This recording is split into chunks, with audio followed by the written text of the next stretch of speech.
अस्सलाम वालेकुम। हाँ जी यूट्यूब वाले भराओ क्या हाल चाल है। उम्मीद है सारे भरा ठीक हो सन। असाने भरावां ना शौक भी अच्छा जा रहा सी। मैं गुलाम मुस्तफा तुसी देखण लगे हो पुआंच पिजन चैनल जी। दोस्तों ये डील मैं लगान लिया अपने बच्चों वास्ते सिर्फ 250 रुपये पर। सही है, चेक करो जनाब, ए उड्डण वाली है, ए लाखी। सही है, ये चेक करो जनाब, लाखी 250 रुपये पर जनाब। ए बच्चा थोड़ा कमज़ोर है।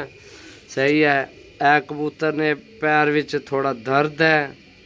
सही है, इस गल्ला मैं 250 रुपये पर अपने बच्चों वास्ते डील लगा दी है।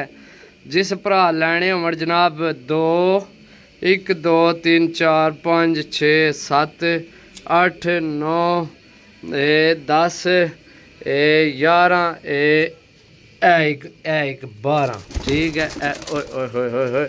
ऐसा थले रो ए 12 पीस ने जनाब। जिस भरा लैने होवन 250 रुपये पर जनाब।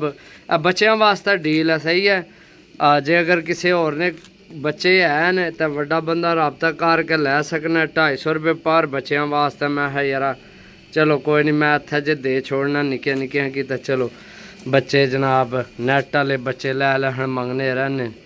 ए चेक करो लाखी मद। सही है, चेक करो जनाब।